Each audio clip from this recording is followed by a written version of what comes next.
from the Consulate General of Estonia in New York. And it's a pleasure to be able to share with you about Estonia and the really amazing business environment and opportunities that we have for you. And I hope that everyone who is on this webinar today is also seriously considering to join us for the trade mission that Enterprise Estonia and the International Trade Commission are organizing to Estonia at the end of May. So, I'm going to share with you a little bit about Estonia and its life as the digital hub of Europe, how you can leverage Estonia really as a launching pad into the European marketplace, and ultimately why you should be looking to Estonia as your ideal business environment and partner. After I've run through all of that, then I will be sharing with you a short additional presentation prepared by my colleague from the Federation of Estonian Engineers, who unfortunately couldn't join us today. And then we'll open the floor to Q&A. So let's dive into it. So the first thing to know about Estonia is exactly where it is. So Estonia is on the 59th parallel, just next to Russia, right under Finland. It is located in Northern Europe, and it is very much Nordic in its culture, its language, and its attitude. It's larger than the Netherlands or Denmark, and at the peak of summer, which the trade mission is a little bit before, then there are nearly 24 hours of daylight. While in the winter, the sun can set as early as 3:30 in the afternoon. So the summer is definitely a special time of year to be there. Estonia, we are a small and modest country, but I think the overarching narrative thread around everything about Estonia is that it is a country that continually manages to punch above its weight. And so much of that success really is due to the unique partnership that's evolved between what is a very forward-thinking government and a remarkably proactive IT sector and a very plugged-in, tech-savvy population. So today, Estonia is a great reference society for what a digital state looks like. We are a member of the EU, NATO, WTO, OECD, and the D9, which are the 9 leading digital governments of the world. And we're constantly being cited and referenced by experts globally as an excellent example for other countries who are striving to establish an e-society. So the question then is, how did we get there? Well, with only 1.3 million people, very small, Estonia realized that their size is actually and can be a huge advantage versus a detriment, in that creative and effective solutions can be built up and tested very quickly at a national scale. So it's not something that you can really do anywhere else. And the smaller population actually facilitates that, which is quite amazing. Bear with me one second. So additionally, both the public and the private sector really understood that there was a need to build up the country as an e-society, and so they endeavored to make all the e-state solutions available as the norm, which today we see that it's completely, well, not completely, but I should say nearly reduced the normal levels of bureaucracy that we're all used to seeing, especially here in the States. So, for example, you can file your taxes in 3 minutes in Estonia, which is quite amazing.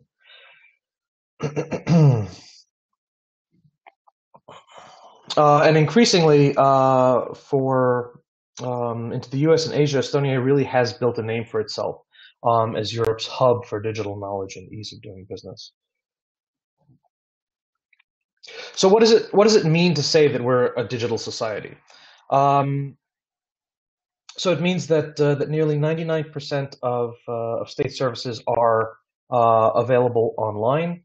You can register a company online. You can digitally sign and exchange encrypted documents. You can conduct secure online bank transfers and make tax declarations electronically. And in 2005 already, Estonia became the first nation in history to offer internet voting on a nationwide election. And all this e-efficiency saves tremendous amounts of resources, both physical resources and employee productivity. Nearly everyone of the 1.3 million people in the country has a digital ID card. So it's a mandatory national ID card with a chip, similar to the SIM card that you would have in your phones, or the chip that you would have on your banking and credit cards, that serves as definitive proof of ID in an electronic environment. And 5 years ago, they actually opened this digital platform that had been built up for the benefit of the country to an international audience through something called e-residency, which we'll be talking about a little bit later. So you can now have an Estonian digital identity even if you are not a resident or a citizen of the country, which is quite amazing. But again, we'll speak about that soon. They refer to it as Wi-Fi, but really today it's 4G and soon 5G. But there is broadband coverage canvassing the entire country. It's often joked that you can find internet in the forest in Estonia, but you might not be able to find an outlet to charge your phone. So again, nearly all companies are established online. It's also the first country to use blockchain technology. So the digital infrastructure of Estonia is built on something called KSI blockchain, which helps to secure the overall environment. And just to touch on that briefly, the name for the digital infrastructure that Estonia is built on is called the X Road, and that was started back in 2001. Every year, the efficiencies that are enabled by the X Road system, which is an open source system that we do export internationally, we're saving more than 1,400 years of labor just by the efficiencies that are introduced by this system. And you can see here from the slide, we've exported the system to Finland, Iceland, Ukraine, so on and so forth. And what's very nice is that every time that we export this system, so we increase the opportunity for interoperability. Excuse me one second.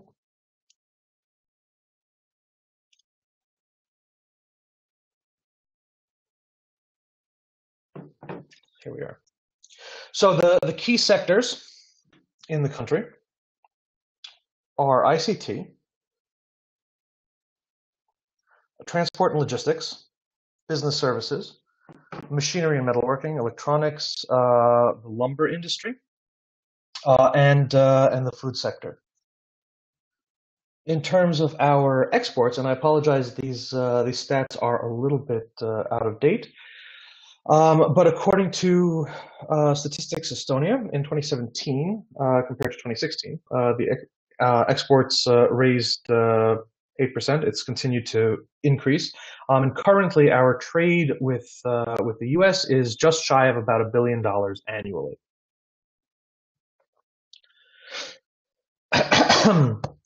Again, I apologize, slightly outdated numbers here, but in 2017 the GDP was 23 billion euros.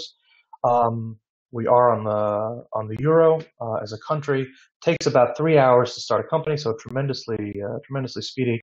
And we are continually rated as #1 by the OECD for tax competitiveness. There's a 20% value-added tax in the country, and one of the most compelling aspects of the Estonian business environment is that there's a 0% tax on all reinvested profits, which in essence means that as long as you're not paying dividends to your shareholders, and the revenue that you have earned in your business stays in the business, you're not paying corporate income tax like you would nearly everywhere else in the world, especially here in the States. That's a huge consideration.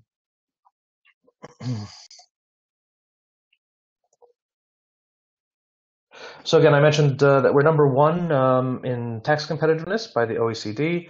We are number two on the Index of Economic Freedom in the EU, number seven globally. Number one ranked for internet freedom, number one ranked by the World Economic Forum for entrepreneurial activity.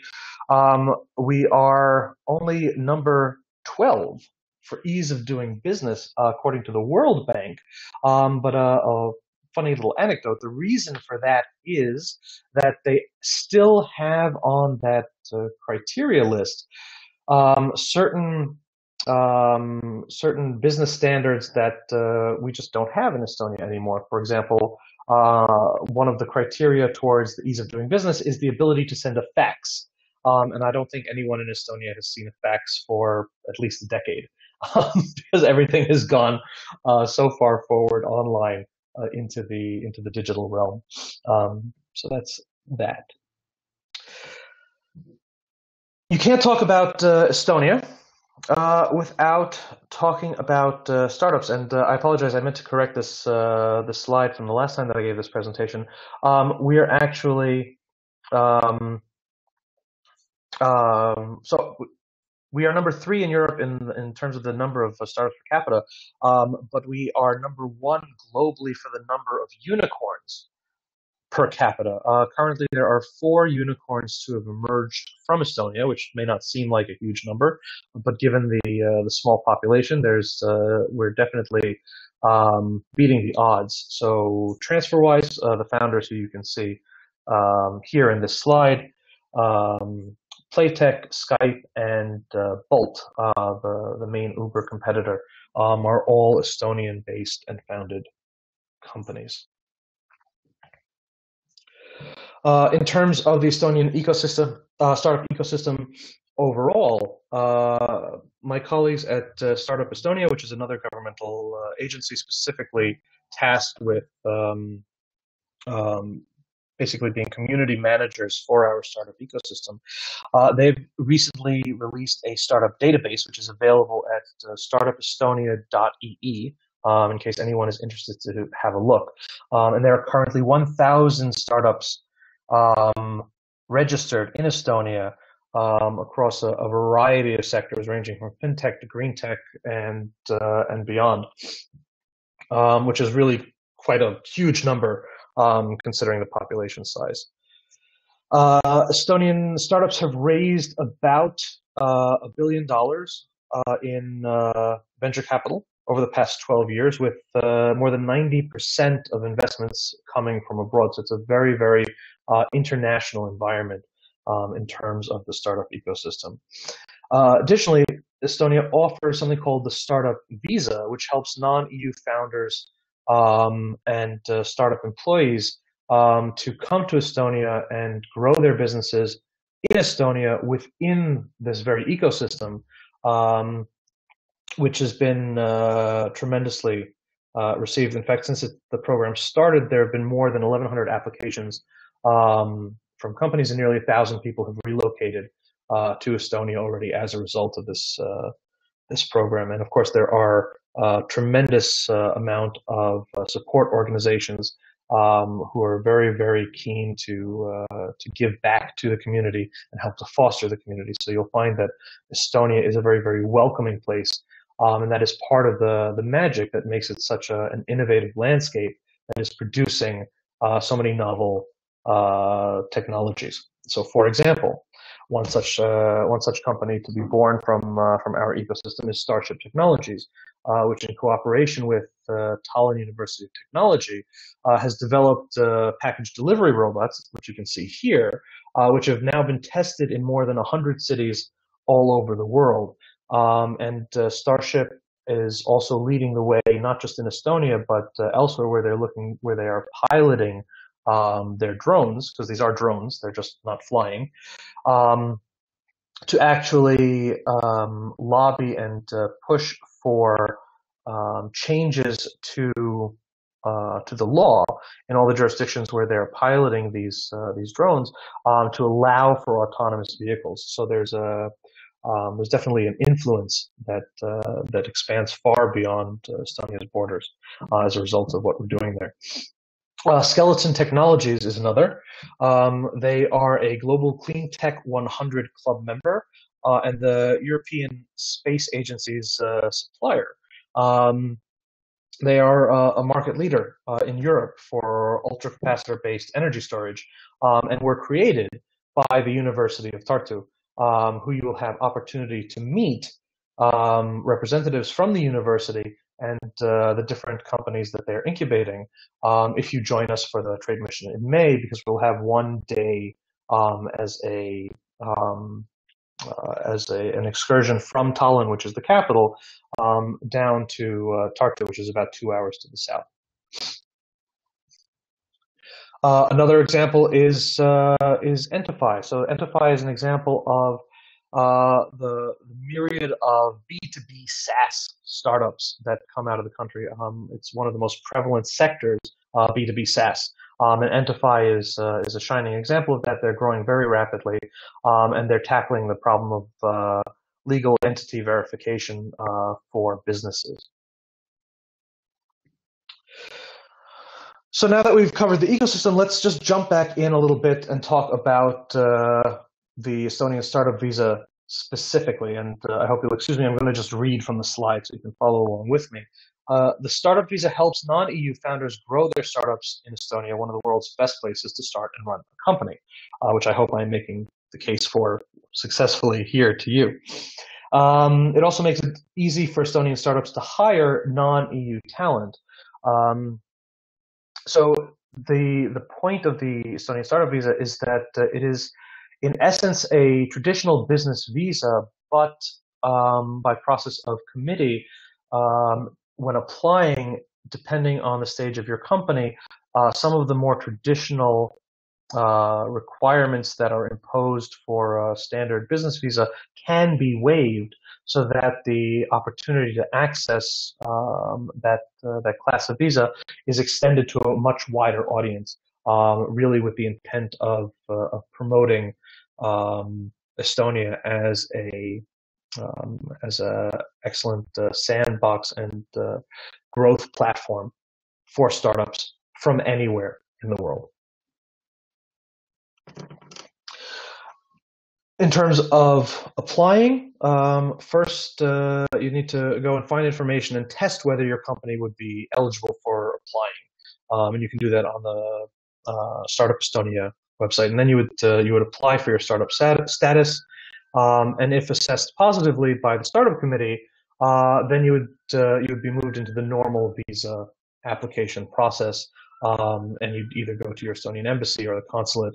Or if you're traveling to Estonia, you can visit the police and border guard who are responsible for visa issuance. Additionally, if you do decide to relocate to the country, there are migration advisors who can help you with your questions, and there's even a Settle in Estonia webpage where you can find out all the do's and don'ts of living in Estonia. And there's a huge support network on the ground to help you get set up and established if you find that this is the right thing for you. To compare the startup visa to e-residency, which is what I mentioned before, it's very important to note that there is a stark difference between the startup visa and e-residency. E-residency is very often confused as digital citizenship, or there's a thought that it might grant some sort of residency or travel permission, but that's not the case. The e-residency program really is about providing you as an individual a legally binding digital identity that can operate within the infrastructure that Estonia has created. So it is virtual access to the Estonian ecosystem. Once you have e-residency, then of course you can set up a business, you can file your taxes, you can engage with different service providers, all through the benefits that that platform enables. However, with the startup visa, it is an actual standard Schengen visa, and provides physical access to the ecosystem and allows you to enter the country. And the main goal of the program really is to help relocate people from abroad, so that we're building the strength and continuing to build the diversity of the ecosystem in Estonia. Um, Here's one example from Edelson Osorio Jr., who runs a document authenticity SaaS that operates on the blockchain. To quote him, he says, "We made a matrix listing all the jurisdictions and crossing taxes, regulation, and costs. And plus, because of our idea of approaching the EU market in the future, Estonia jumped to the top of the list." And that, I think, really is the message that I'd like to leave you with about the startup visa, is that if you are looking towards Europe as a market, Estonia, first starting with e-residency, and then, depending on if it's right for you, moving towards a startup visa, really can be a compelling path to market for you. So I encourage everyone to look into this further. And of course, I'm available to answer any questions, and I can connect you onwards with my colleagues in Tallinn. Additionally, Ron and his colleagues at the International Trade Council are also very happy to answer any questions that you might have following this presentation. So let's jump back into kind of the overall ease of doing business in the country, and just to kind of give a sense, because the let's say the magic that is in the air around startups in Estonia is not confined just to startups. It really does kind of transcend the entire business environment. So from starting a company, where it used to take 5 days, which is still relatively quickly, it's now down to 3 hours. There's actually a record. Somebody managed to form a company in its full constituency within 18 minutes. And nearly everything happens online. E-taxation is extremely hassle-free. It takes about 3 minutes. Part of that is that much of our tax reporting is automated, so it's really a question of just simply logging into the tax bureau's portal online and confirming that the information that they have is accurate and correct, and then pushing a button and saying yes. So those 3 minutes can go faster if you read quickly. Let's say like that. And of course, e-residency, which really does serve to open up the country to everyone who is interested to participate globally. We have a very simple and favorable tax system, as you can see from the slide on your screen now. As I said before, we have a 0% corporate income tax on reinvested profits. And the corporate income tax on distributed profits. So that's when a company will decide to pay dividends to their shareholders. It ranges from 14 to 20%. And this cost is borne by the company, not by the individual. If you are living in country, then the personal income tax is around 20%. For many years, Estonia had a flat tax system, and they relatively recently, migrated to a progressive tax. But in practice, the result is about the same.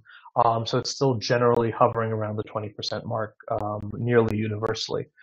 Similarly, the VAT in Estonia, the VAT is 20%. And employers have a social tax on the salaries of their employees at a rate of 33%.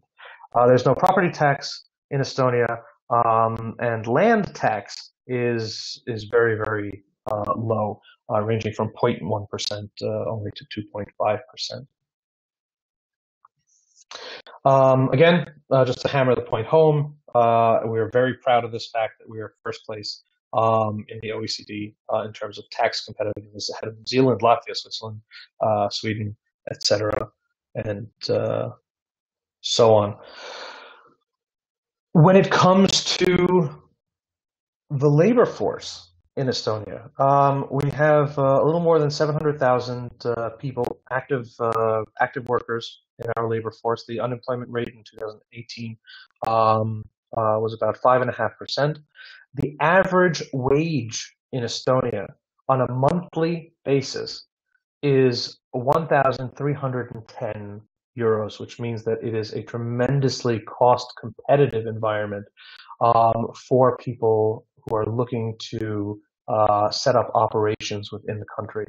So anybody who's looking at opening up a shared service office or setting up a research laboratory or a manufacturing plant, Estonia is very difficult to beat in terms of the quality of the workforce, the education of the workforce, and also the cost of labor in the country. We operate on a fairly standard 8 hour a day, 5 day a week schedule. There are only 10 public holidays in any given year. And especially, I know that my fellow Americans on the webinar will be crying a little bit along with me when I first discovered this number many years ago. It is mandated by law that there are 28 vacation days for all employees in Estonia. So a very, very positive working environment for everyone who participates in it. So just to call out one particular success story of someone who was looking to do that, I hope you're all familiar with Kuehne and Nagel, which is one of the largest logistics operators in the world. They came and set up shop in Estonia in 2006. In 2012, they opened their IT center, and by the next year, they had 100 employees working in the country. That's substantially grew the following years to 140 employees, and now, or I should say, as relatively recently, based on the stats that I have, they have currently 100 employees focused just on R&D and testing, and another 200 employees in global support in the shared service center that they built for themselves. So really, Estonia is a country that is open for everyone, and I really, really do hope that you will be coming and exploring it during the trade mission. From the world-class human capital that we have, our smart and hardworking people, where more than 85% of adults speak at least one foreign language. Our workforce is extremely high skilled. There's a lot of good things happening, and additionally, the country, because of its small size, makes a really marvelous test bed for anyone coming to test out new solutions and new technologies at a national scale. In fact, I think that we in Estonia are rolling out one of the first nationwide 5G networks globally. Exactly for this reason, is that we're just such a good place to test, because we can run what are in essence business experiments at a national scale and get things implemented. Estonia is not afraid of new technology. As mentioned, the company is operating on the KSI blockchain, which is not the same as the blockchain that runs Bitcoin. And we were one of the first countries to use this.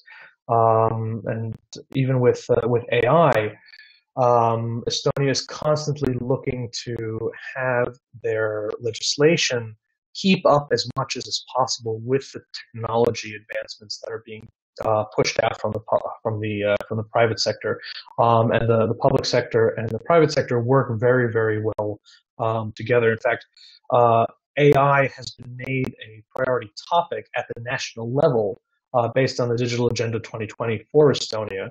And 2 years ago, in 2018, there were already 10 use cases in Estonia that were live around the use of AI. And this year, I don't have the final tally yet, but we're expecting that there will be 50 use cases of AI in the public sector already. Similarly, excuse me, cyberspace, everything around cyberspace, cybersecurity, digital security, Estonia has a world-renowned reputation for this. The NATO Center for um, excuse me, the NATO Center for Excellence, Cybersecurity Excellence, is headquartered in Tallinn, as is the EU IT agency. And when it comes to anything relating to cyber defense and cybersecurity, those in the know that Estonia is the place to look to for expertise. So similarly, if your business has anything to do in that field, you won't find a better environment and better partners than you will in Estonia, because we're really leading the world on that front. And now, as promised, I will jump into a very short addendum presentation prepared by my colleague from the engineering industry of Estonia, who unfortunately couldn't join us today for this webinar. So the Federation of Estonian Engineering Industry is comprised of 115 members spanning industrial companies, engineering services, universities, and vocational schools. There are 12 members on their advisory board, and they are Estonia's biggest industrial umbrella and growing. So they're constantly looking to help facilitate business development for their members. They're one of the NGOs that is lobbying and working with the government on making sure that that our laws are up to date with the advancements that are coming out of the private sector. And their website you can see here at the bottom, this emliit.ee in case you'd like to look at them further. So they have 150 years of experience in engineering and metalwork. They have about 2,200 companies in that area and 7,000 in the industrial area, which constitutes 35,000 employees. And about 80 to 90% of the products under this particular cluster are actually exported, while the engineering industry overall represents about 10% of Estonian export. Just to call out a couple of the bigger names so that they are permeating your consciousness as you look towards the trade mission in May. Cleveron is the world's first robotics-based click and collect automation solution. They actually have a large contract with Walmart, so you might have actually, if you're based here in the States, you might have actually encountered a Cleveron robot already in your daily life. Similarly, they're working on self-driving robots specifically for courier delivery, kind of a larger scale Starship, those little drones that we saw earlier. Then there is Hecotech, which is the design and the production of woodworking technologies and facilities. There's BLRT, which is a shipbuilding and repair company. Baltic Workboats, which produce specialized boats. Palms, which creates forest cranes and trailers for the lumber industry. 3-Out Systems, which also makes drones, this time the flying kind, the flying variety. Luxus Yacht, which creates beautiful luxury yachts in Estonia.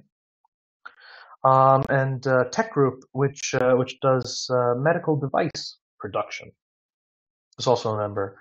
Magnetic MRO handles the total technical care and maintenance and asset management for airlines and plane fleets. Operail is focused on locomotive modernization. And Taltech, which is one of the main universities in Estonia, has actually been developing a self-driving car. So further to the kind of the autonomous progression in Estonia and getting everything street legal. The universities are also driving a lot of that innovation. And just to kind of quickly recap a lot of what I already covered. It's really the question of why should you do business with Estonian companies, and the answer is you'll find a Scandinavian business culture which is very transparent and efficient. People do what they say and say what they'll do. Um, More and more companies are using and leveraging robots and digitalization solutions. There's a very flexible and open-minded mindset in the country that makes collaboration and business quite smooth. And there's a very heavy focus in Estonia on product development and engineering. So whether you're looking for somebody to subcontract to, or for product developers, startups, industry looking to the country as a test bed, Estonia really does have something for everyone. And here you can find the contacts for my colleague Triin Plompu. I'm sure that Ron will share with everyone the slides following this presentation, so you'll have that there. And so from my side, I just would like to thank you for taking the time to join us and learn about Estonia. And I really do hope to see many of you on the trade mission that's being organized for the end of May. And so with that, I'm going to pass it back to Ron.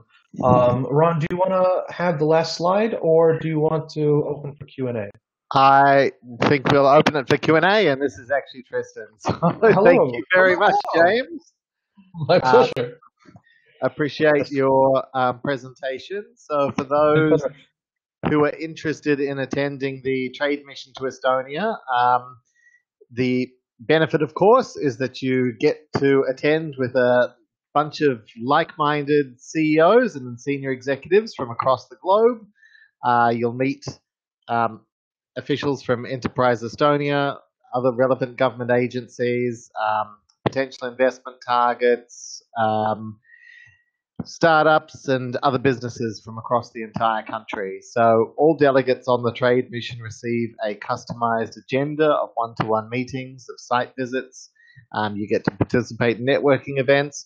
And honestly, it's great to be able to collaborate with other executives from across the globe as well as from within the country. So we've extended the application deadline till the end of this month. The website is estoniatrademission.org. And now I think, Ron, I'll pass this to Ron so that he can open for questions for James. 1 moment. Thank you for that, Tristan. So, well, I think there is already a question that was typed during the presentation. But before that, I will start a poll right now. So kindly answer it. This is just a poll on those people who are interested to attend for the trade mission to Estonia. So let's start for Q&A. The first question here is, yes, from Haley. We will send a copy of the slides, and also this webinar is recording. We will also send the recording of the webinar. So I have a question here for James. Is there industry for electronics with software?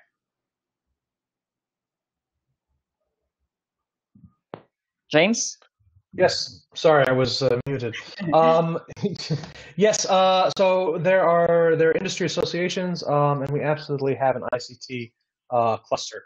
ICT is a huge area in Estonia, as nearly everything today kind of falls under it. In fact, there are even some solutions that are focused on the lumber industry that are purely software-based. So, for example, there's a company called Timbiter, which is doing very interesting things with lumber logging. Thank you. So, can a foreign owner owns 100% shares in a company in Estonia or Finland? Yes. So Finland, I can't speak to. Estonia, absolutely yes. A foreigner can own 100% of the shares in a company. The only requirement really is that there is a physical address in Estonia.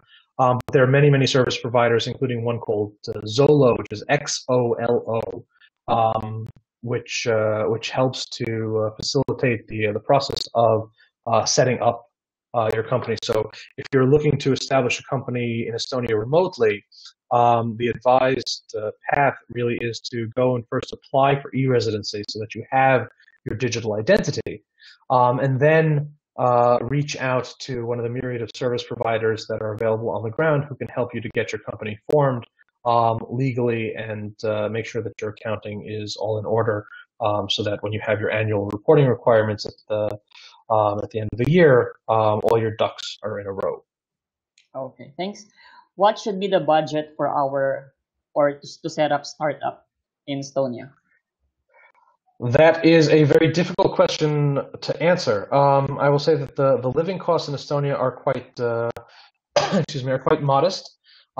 So definitely your funds will go longer in Estonia than elsewhere in Europe.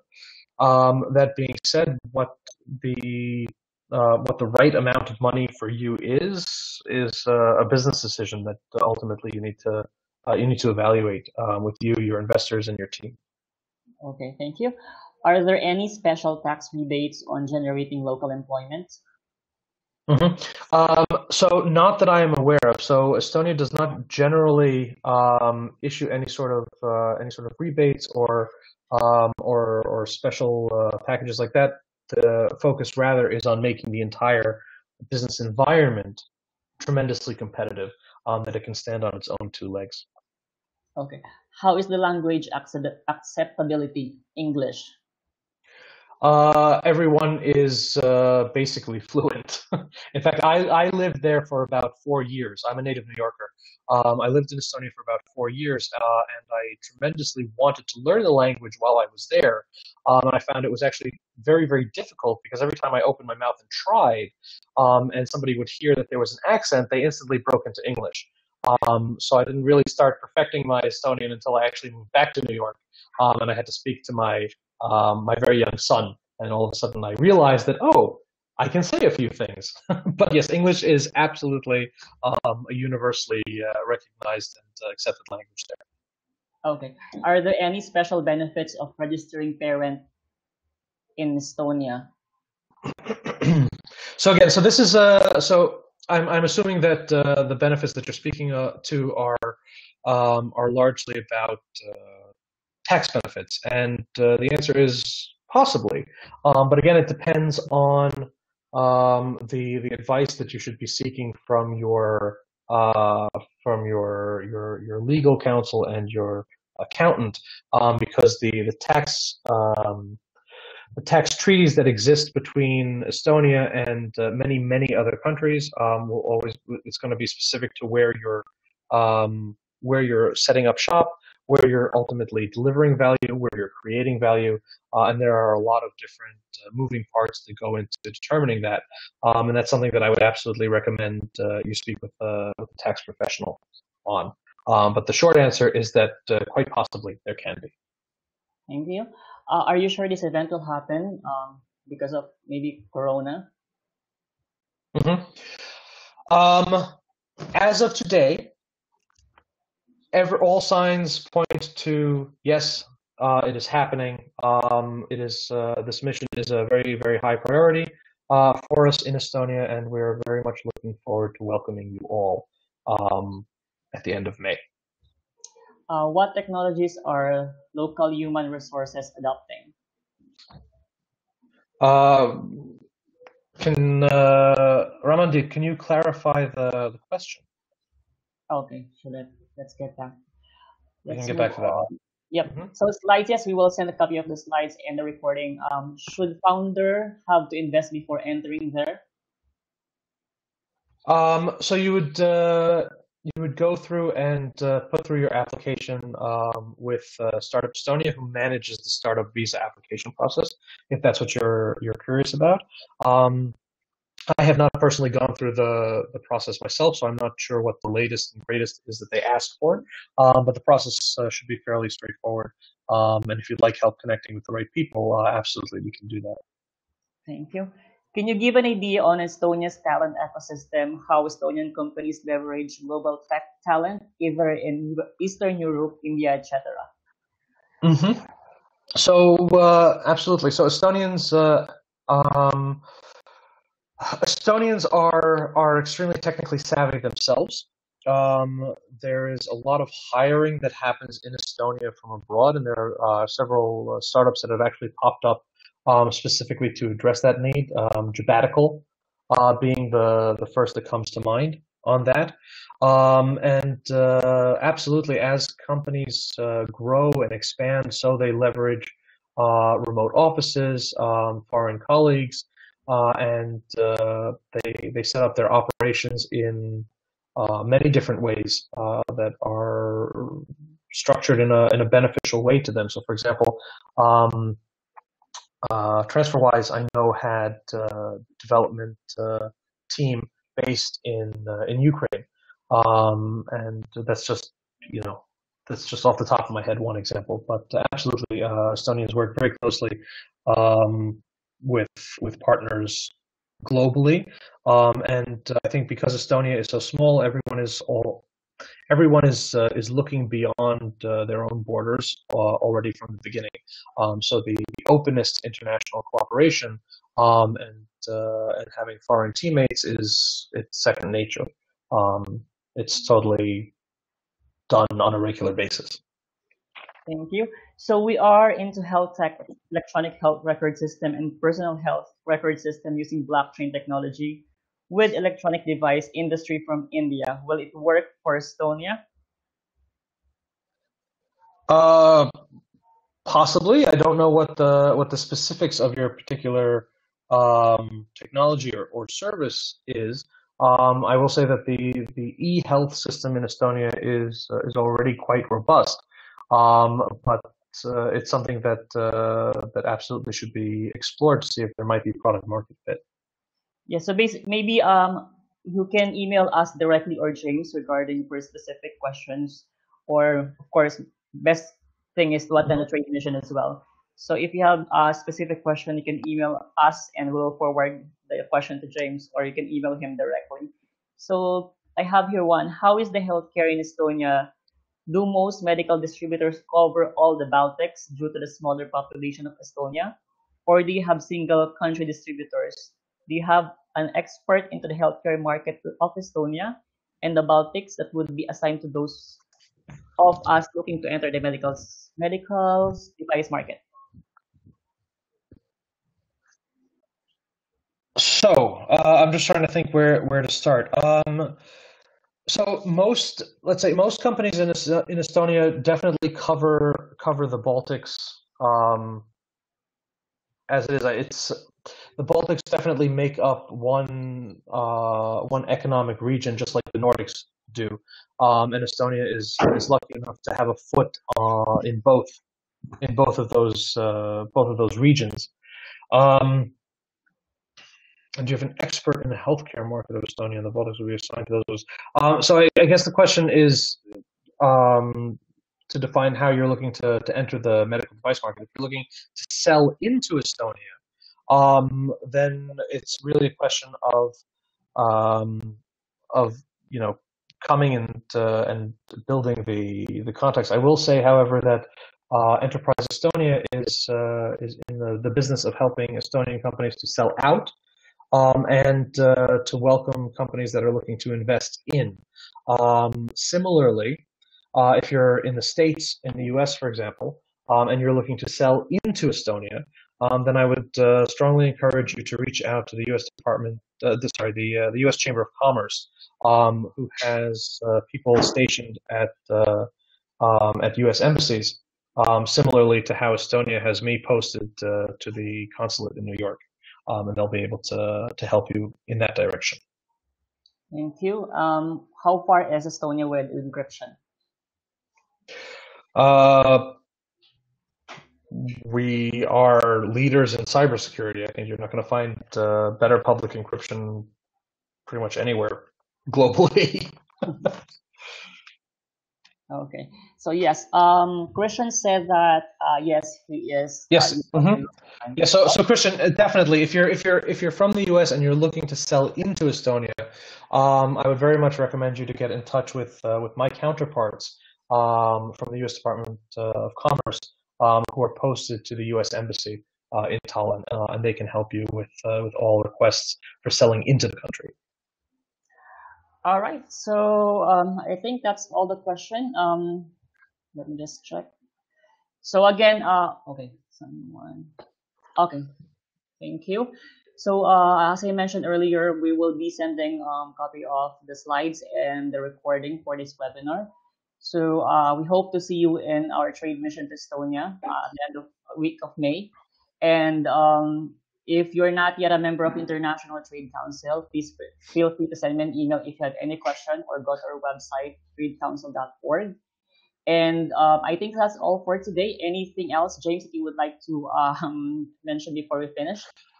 No, just thank you so much, Ron and Tristan, for organizing and hosting this. And I really do hope that we will see many of you on the trade mission. I'm looking forward to meeting all of you. Thank you very much.